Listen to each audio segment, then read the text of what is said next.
എല്ലാവർക്കും നമസ്കാരം. ഞാൻ പറവൂർ ജ്യോതിസ്. മാതാപിതാക്കൾ മരിച്ചതിന് ശേഷം മാസം തോറും ആചരിക്കേണ്ടതും വർഷം തോറും ആചരിക്കേണ്ടതുമായ ക്രിയകളാണ് ശ്രാദ്ധവും തർപ്പണവും. ഇതുമായി ബന്ധപ്പെടുത്തി ചില കാര്യങ്ങളാണ് നിങ്ങളോട് പറയുന്നത്. ശ്രാദ്ധം എന്നാൽ എന്താണ്? അത് എത്ര വിധത്തിലാണ് ആചരിക്കപ്പെടുന്നത്?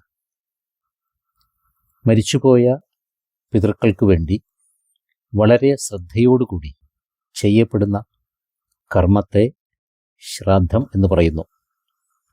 ശ്രദ്ധയാ ക്രിയമാണം കർമ്മ ശ്രാദ്ധമിത്യഭിധീയതേ. പാർവണം, ഏകോദ്ദിഷ്ടം എന്നിപ്രകാരം ശ്രാദ്ധത്തെ രണ്ടായി തിരിക്കുന്നു. മരിച്ചുപോയ 3 തലമുറയെ സങ്കല്പിച്ച് ചെയ്യുന്നത്, അതായത് പിതാവ്, പിതാമഹൻ, പ്രപിതാമഹൻ എന്നിവർക്ക് വേണ്ടി ചെയ്യുന്ന ശ്രാദ്ധം പാർവണ ശ്രാദ്ധം. ഒരു പിതൃവിനെ ഉദ്ദേശിച്ച് ചെയ്യുന്നത് ഏകോദ്ദിഷ്ട ശ്രാദ്ധം. മറ്റൊരു വിധത്തിലും ശ്രാദ്ധത്തെ തിരിക്കുന്നുണ്ട്. നിത്യം, നൈമിത്തികം, കാമ്യം. നിയതമായ കാരണം കൊണ്ട് വിധിക്കപ്പെട്ടതും കർത്തവ്യം എന്ന നിലയിൽ അനുഷ്ഠിക്കേണ്ടതും നിത്യം എന്ന് പറയപ്പെടുന്നു. ചെയ്യാതിരുന്നാൽ ദോഷം സംഭവിക്കുന്നതും പരേതൻ അന്തരിച്ച തിഥിയിലോ അമാവാസിയിലോ ചെയ്യുവാൻ വിധിക്കപ്പെട്ട തർപ്പണം, ശ്രാദ്ധം മുതലായവയാണ് നിത്യശ്രാദ്ധങ്ങൾ. നിമിത്തവശാൽ ചെയ്യേണ്ടത് നൈമിത്തിക ശ്രാദ്ധം. നാന്ദിശ്രാദ്ധം, സോതകുംഭം, സപിണ്ഡീകരണം മുതലായവ ഒരു പ്രത്യേക നിമിത്തം അഥവാ ഒരു പ്രത്യേക കാരണവശാൽ അനുഷ്ഠിക്കപ്പെടുന്നതിനാൽ അവ നൈമിത്തിക ശ്രാദ്ധത്തിൽപ്പെടുന്നു. ഈ 2 ശ്രാദ്ധങ്ങളും വൈദിക വിധിപ്രകാരമാണ് ചെയ്യുന്നത്. മൂന്നാമത്തേത് കാമ്യശ്രാദ്ധം. നമ്മുടെ കാമനകൾ അഥവാ ആഗ്രഹങ്ങൾ സാധിക്കുവാൻ വേണ്ടി ചെയ്യുന്ന ശ്രാദ്ധമാണ് കാമ്യശ്രാദ്ധം.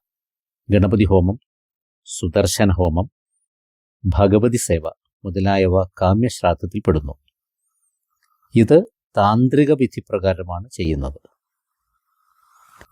നക്ഷത്രപ്രകാരമോ തിഥിപ്രകാരമോ വർഷം തോറും ആചരിക്കേണ്ടതായ ആണ്ടുശ്രാദ്ധത്തിൽ ആചാരവ്യത്യാസങ്ങളുണ്ട്.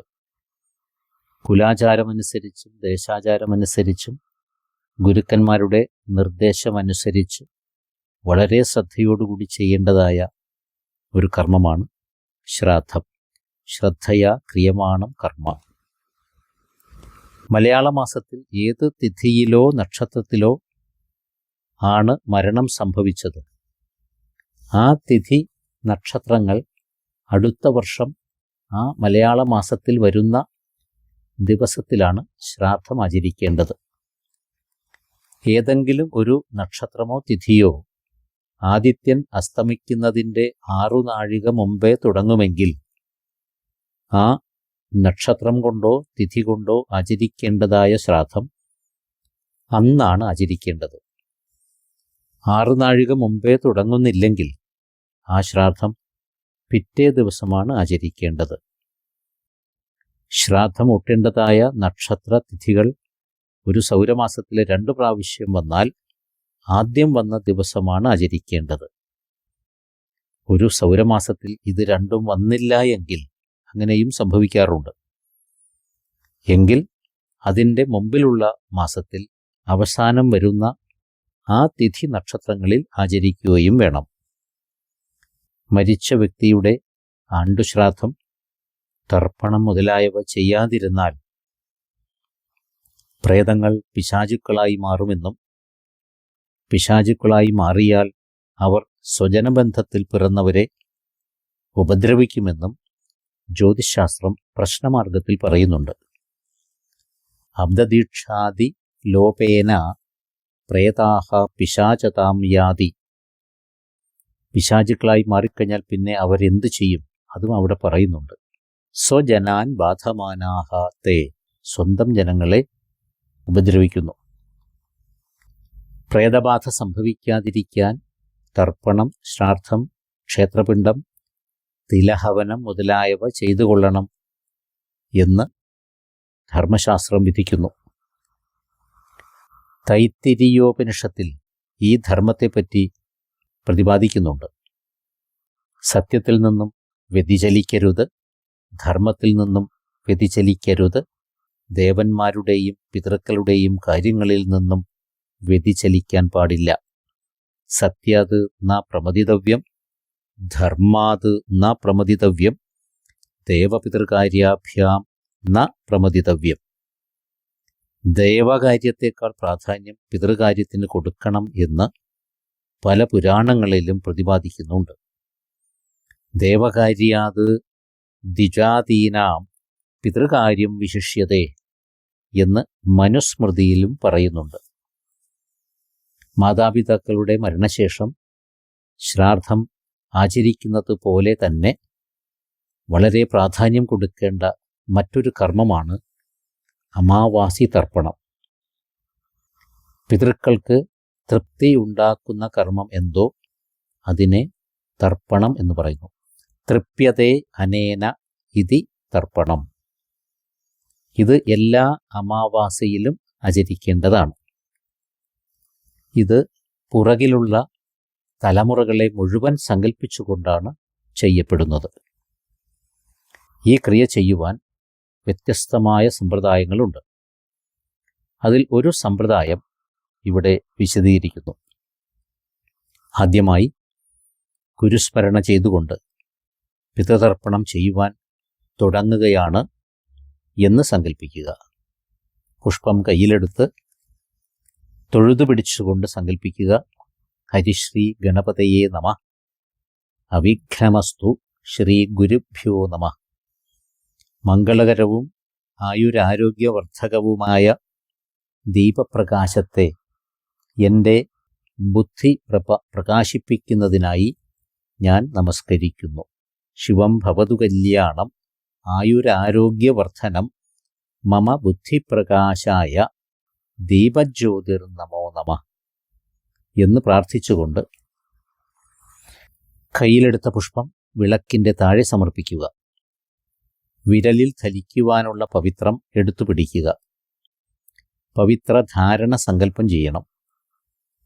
ശുദ്ധവും പാപനാശകവും ആയുസ്, തേജസ്, ബലം, സൗഖ്യം എന്നിവ വർദ്ധിപ്പിക്കുന്നതും പിതൃ ശ്രാദ്ധക്രിയയ്ക്ക് അർഹമായതുമായ പവിത്രത്തെ നമസ്കരിച്ചുകൊണ്ട് ഞാൻ പവിത്രധാരണം ചെയ്യുന്നു. പവിത്രം പാപനാശനം ആയുസ്തേജോ ബലം സൗഖ്യം പിതൃ ശ്രാദ്ധക്രിയാർഹകം പവിത്രധാരണം നമഃ എന്ന് സങ്കല്പിച്ച് വലത് കൈയിൻ്റെ മോതിരവിരലിൽ ധരിക്കുക. പവിത്രം ധരിക്കുക. ഇടതുകാൽ മടക്കിയിരുന്ന് കൂർച്ചം 2 കൈകളിലെടുത്ത് ഇരു ചെവികളിലും പിടിച്ച് ഗണപതി സങ്കല്പം ചെയ്യുക. ശുക്ലാംബരധരം വിഷ്ണും ശശിവർണം ചതുർഭുജം പ്രസന്നവദനം ധ്യായേത് സർവവിഘ്നോപശാന്തയേ. ഇതിനുശേഷം ഹരിസ്മരണം ചെയ്യുക. ശംഖചക്രധരം ദേവം ദ്വിഭുജം പീതവാസസം പ്രാരംഭേ സർവകർമാണാം പുണ്ഡരീകം സ്മരേത് ഹരിം. ഇതിനുശേഷം മഹാസങ്കല്പം ചെയ്യുക. ഇത് 2026 ആഗസ്റ്റ് 12 ബുധനാഴ്ച ചെയ്യേണ്ട സങ്കല്പമാണ്.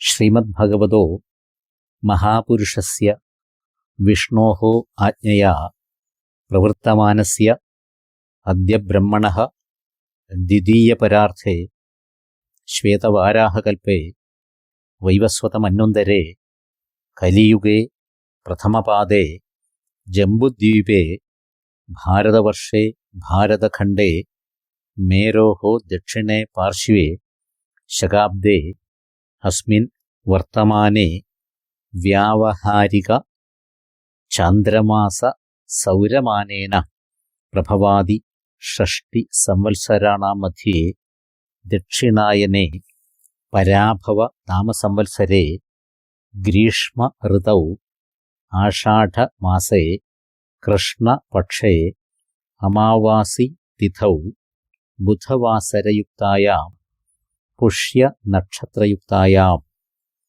അന്ന് ഏകദേശം രാവിലെ 8 മണി വരെയാണ് പൂയം നക്ഷത്രമുള്ളത്. 8 മണിക്ക് മുമ്പേ തർപ്പണം ചെയ്യുന്നവർ പുഷ്യനക്ഷത്രയുക്തായാം എന്നാണ് പറയേണ്ടത്. 8 മണിക്ക് ശേഷം തർപ്പണം ചെയ്യുന്നവർ ആയില്യ നക്ഷത്രം ആശ്ലേഷ നക്ഷത്രയുക്തായാം എന്നാണ് സങ്കല്പം ചെയ്യേണ്ടത്. ശുഭനക്ഷത്ര, ശുഭയോഗ, ശുഭകരണ ഏവം ഗുണ സകല വിശേഷേണ വിശിഷ്ടായാം ശുഭതിഥൗ കൃഷ്ണകാവേര്യോഃ ദക്ഷിണാപ്രദേശേ പരശുരാമനിർമ്മിതായാം കേരളഭൂമൗ. ഞാൻ എൻ്റെ വീട്ടിലാണ് തർപ്പണം ചെയ്യുന്നതെങ്കിൽ മമ ഗൃഹേ എന്നും, ഏതെങ്കിലും ക്ഷേത്രത്തിൽ വെച്ചാണ് തർപ്പണം ചെയ്യുന്നതെങ്കിൽ ക്ഷേത്രസന്നിധൗ എന്നും സങ്കല്പിക്കുക. മമ മിത്രാദി സമസ്ത പിതॄണാം അക്ഷയതൃപ്ത്യർത്ഥം ദർശ ശ്രാദ്ധാംഗ പിതॄൻ ഉദ്ദിശ്യ തിലതർപ്പണം ആചാര്യമുഖേന ദർഭ സ്തബ കൂർച്ചമുഖേന അദ്യ കരിഷ്യേ നമഃ എന്ന് പ്രാർത്ഥിച്ചുകൊണ്ട് കൂർച്ചം തലയിൽ ഒഴിഞ്ഞ് ഇലയിൽ വയ്ക്കുക. അനന്തരം പുഷ്പമെടുത്ത് പിടിച്ച് പ്രാർത്ഥിക്കുക. കുശോസി കുശപൃഷ്ടോസി ബ്രഹ്മണ നിർമ്മിതം പുരാ പിണ്ഡസ്ഥാനേ ദർഭാസനം നമഃ എന്ന് സങ്കല്പിച്ച് എടുത്ത പുഷ്പം കൂർച്ചത്തിൻ്റെ മുകളിൽ വയ്ക്കുക. ഇനി എള്ളും വെള്ളവുമെടുത്ത് തതുപരി തിലോദകം നമഃ എന്ന് സങ്കല്പിച്ചുകൊണ്ട് കൂർച്ചത്തിൻ്റെ മുകളിൽ ഒഴിക്കുക. രണ്ടാമത് എള്ളും വെള്ളവുമെടുത്ത് എൻ്റെ കുലത്തിൽ മരിച്ചവരെയും മരിച്ചതിന് ശേഷം ഗതി കിട്ടാത്തവരെയും തിലോദകത്താൽ ഈ ഇലയിലേക്ക് ഞാൻ ആവാഹിക്കുന്നു എന്ന് സങ്കല്പിക്കുക. അസ്മത് കുലേ മൃതായേ ച ഗതിർ യേഷാം ന വിദ്യതേ ആവാഹയിഷ്യേ താൻ സർവാൻ കുശപൃഷ്ഠേ തിലോദകൈഹി. കയ്യിലുള്ള എള്ളും വെള്ളവും കൂർച്ചത്തിൻ്റെ മുകളിൽ ഒഴിക്കുക. മൂന്നാമത് എള്ളും വെള്ളവുമെടുത്ത് എൻ്റെ അമ്മയുടെ അച്ഛൻ്റെ കുലത്തിൽ ആർക്കാണോ ഗതി കിട്ടാത്തത് അവരെ എല്ലാവരെയും തിലോദകത്താൽ ഈ ഇലയിലേക്ക് ഞാൻ ആവാഹിക്കുന്നു എന്ന് സങ്കല്പിക്കുക. മാതാമഹകുലേയേ ച ഗതിർ യേഷാം ന വിദ്യതേ ആവാഹയിഷ്യേ താൻ സർവാൻ കുശപൃഷ്ഠേ തിലോദകൈഹി. കയ്യിലുള്ള എള്ളും വെള്ളവും കൂർച്ചത്തിനു മുകളിൽ വയ്ക്കുക. കൈ കഴുകി പിണ്ടത്തെ 5 ഭാഗിക്കുക. അതിൽ ഒരു ഭാഗമെടുത്ത് പിടിക്കുക.